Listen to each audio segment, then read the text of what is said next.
Good day mga ka-idol, update tayo sa Philippine Cup na kung saan hindi pa mga nag-uumpisa dahil hindi pa natatapos ang Commissioner's Cup. Meron na mga mabibigat na pasabog ang posibleng pwedeng mangyari in trade.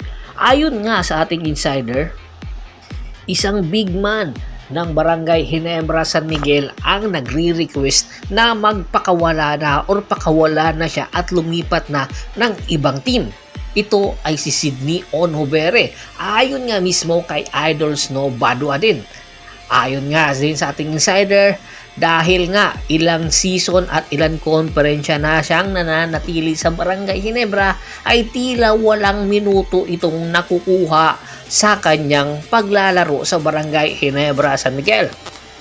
Matatandaan, nakuha si Sydney Onhubere ng Barangay Ginebra sa Northport, Batangpier at noon nasa Northport, Batangpier ito, sa una niyang konferensya or season sa Northport ay napakaganda ng kanyang ipinakita na performance, dahilan para magka-interest ang Barangay Ginebra San Miguel. Dahil nga sa magandang performance ay naakala na Sydney Onhubere na magtutuloy-tuloy na ito ng kunin ito ng Barangay Ginebra. Pero malaking pagkakamali niya dahil ang kanyang performance na naudlot ay tuluyan na wala na ng tsansa na para maipakita niya na karapat dapat din siyang maging superstar ng Barangay Ginebra at ng PBA.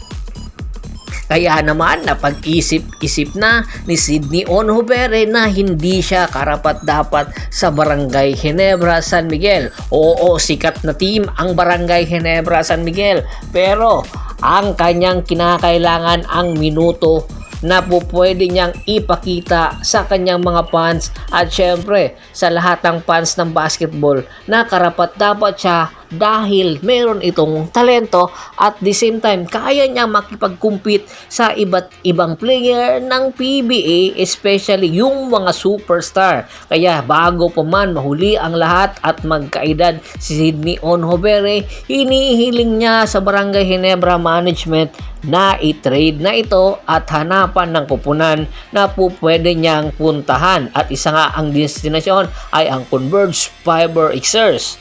Isa ring pasabog, ayon nga kay Idol Snow Badua, si Justin Arana, ang big man ng Converge Fiber Xers, ay tinitingnan ngayon ang posibilidad na kukunin daw ito ng Barangay Ginebra San Miguel.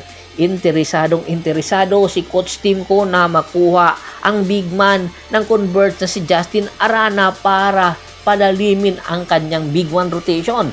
Matatandaan, si Japit Aguilar, limited minutes na lang ang kanyang inilalaro at nagkakaedad na ito at meron daw iniindang injury. Kaya tinitingnan na ng Barangay Ginebra ang future nila at lalong tinitingnan niya na hindi pa 100% si Jamie Malonzo. Ilang araw na lang ay mag-uumpisa na rin ang Philippine Cup at kinakailangan talaga ni Coach Timko na pupwede sandalan na big man sa crunch time, lalong-lalo na malapit nang mag-umpisa ang Philippine Cup ngayong February 28. Ang tanong, papayag ba dito ang Converge Fiber Xers na pakakawalan si Justin Arana at sino naman ang pupwedeng ipalit ng Barangay Ginebra San Miguel?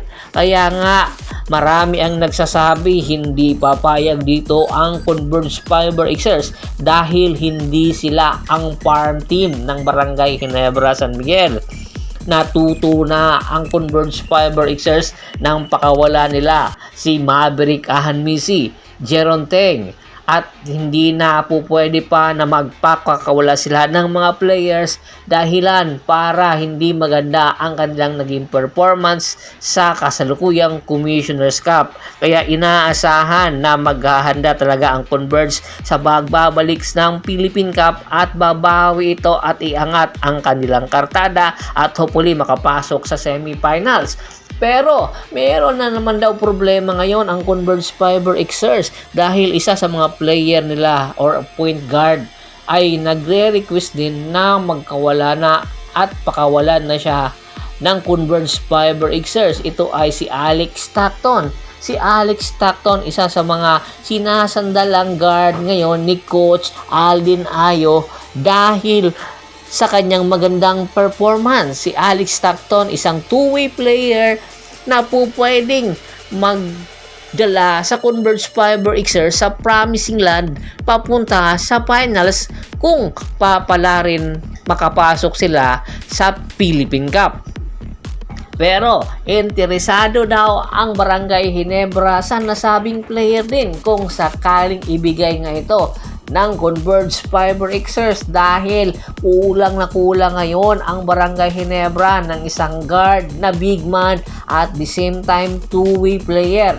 Nagkakaedad na si L.A. Tenorio at Stanley Pringle, kaya tinitingnan na ang future din ni Coach Tim Con. Kaya aabangan natin kung pakakawalan ba ito ng Converge Fiber Xers. Ang tanong sa dalawang player na interesado ang Barangay Ginebra, sino ang pwedeng pakawalan na player ng Barangay Ginebra para maging patas ang nasabing trade transaction? Komento na sa baba ng video at pag-usapan natin yan. Once again, this is Percival Monteron at your service.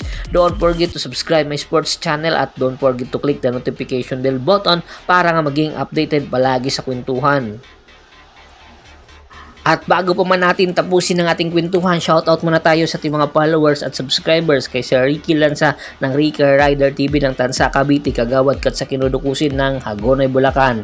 Rene John Portugues, Domingo Obuob, Mark Anthony Bondak, Ronald Bersobidad, Apolonio Adornado, Ronaldo Manipol, Angelo Paulo Adriano, at si Mr. Julius Roche. Marami pong salamat sa walang sawa niyong pagsuporta. Pakibisita na rin po ng Facebook fanpage ko. Paki-like, paki-follow, paki-share. Ganun din po sa YouTube channel ko at sa bagong Facebook fanpage ko na Half Press PH.